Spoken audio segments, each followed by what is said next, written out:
Dawn breaks on the 2nd of December, 1805. Europe is a chessboard and Napoleon Bonaparte is ready to make his move. The political and military landscape is fraught with tension. The French Empire, under Napoleon's rule, is pitted against the allied forces of Russia and Austria. The previous year, Napoleon had been crowned Emperor of the French, a title that did more than just elevate his status. It stoked the fires of ambition and set in motion a series of strategic maneuvers and diplomatic efforts. His goal, to dominate Europe and establish his empire as a force to be reckoned with. Behind the scenes, alliances were formed and broken, armies were mobilized, and the pieces were set in place. The culmination of these efforts is here on the fields of Austerlitz. As the sun rises over the battlefield, the stage is set for one of the most significant confrontations in European history, the Battle of Austerlitz. The day unfolds, and with it a chess match of military strategy begins. As dawn breaks on the 2nd of December, the vast plains of Austerlitz bear witness to a spectacle of military might. The opposing forces of Napoleon Bonaparte and the allied Russo-Austrian forces square off, poised for a battle that would echo through the annals of history. The deployment of troops is a sight to behold.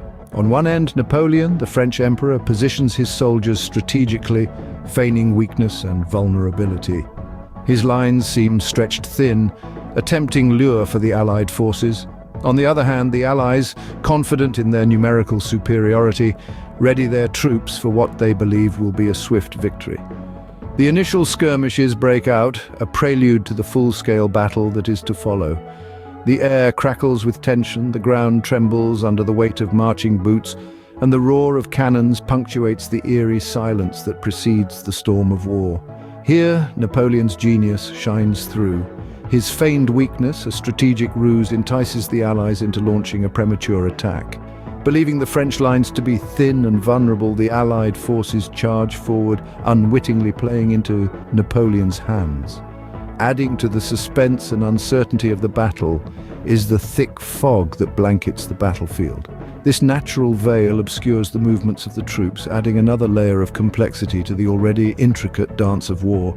The fog, an impartial participant, serves both as a shield and a blindfold, making the outcome of the battle even more unpredictable. As the hours pass, the fog begins to lift, revealing the true state of affairs on the battlefield. The Allies, who had been charging headlong into what they believed was a weakened French line, suddenly find themselves in a trap. Napoleon, with his brilliant strategy, has sprung his trap. The Allied forces are left in disarray, their premature attack turned against them. As the fog lifts, Napoleon's trap is sprung, leaving the Allied forces in disarray. This moment marks the true commencement of the Battle of Austerlitz, a testament to Napoleon's military genius and a prelude to his ascendancy to emperor. In the heart of chaos, a clear vision emerges. Napoleon, the Grand Master of the battlefield, prepares to deliver his coup de grace. Just as the Allied forces began to sense a glimmer of victory, Napoleon unleashed his masterstroke. Marshal Soult, one of Napoleon's trusted lieutenants, led a French counterattack that effectively split the Allied forces. Like a knife through butter, Soult's divisions cut through the center of the enemy lines, creating a chasm that would prove impossible to bridge. The French artillery, with its thunderous roar, played a crucial role in this decisive moment.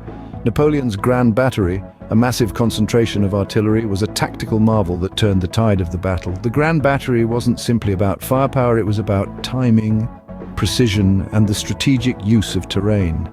Napoleon, with his keen eye for detail, deployed his artillery with such finesse that the Allied forces found themselves in the crosshairs of a relentless barrage.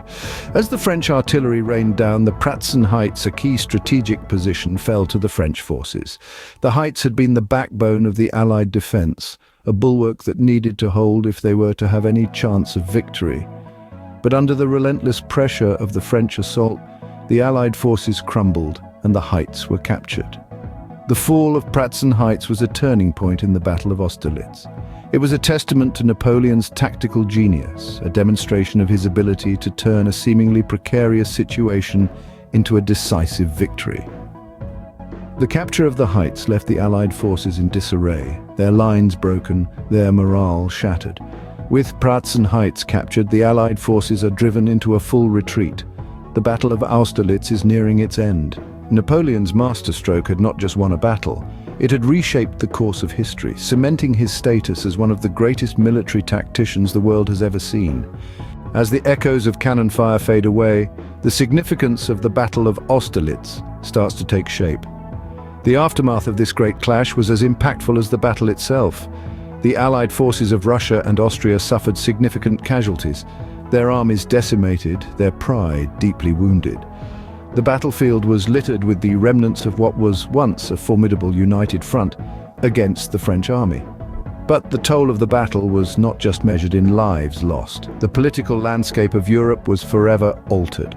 The Treaty of Pressburg, signed less than a month after the battle, was a testament to the extent of Napoleon's victory.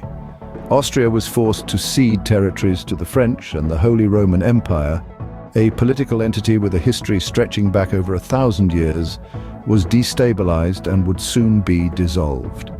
This victory at Austerlitz was more than just another notch in Napoleon's belt. It marked the zenith of his power, the culmination of his military genius and strategic prowess. Napoleon, once a mere artillery officer, now held the reins of Europe, his control unchallenged, his authority absolute. The Battle of Austerlitz was not just a demonstration of tactical brilliance, it was a masterclass in deception, strategy, and diplomacy. Napoleon had turned the tables on the Allied forces, using their own strength against them, and in doing so, he had rewritten the rules of warfare. His innovative use of the battlefield, his ability to read and manipulate his enemies, set a precedent for future military leaders and strategists. The victory at Austerlitz had far-reaching consequences. It reshaped the map of Europe, it shifted the balance of power, and it set the stage for the French domination that would prevail for the better part of a decade. The Battle of Austerlitz, a testament to Napoleon's military genius, remains a pivotal chapter in the annals of European history.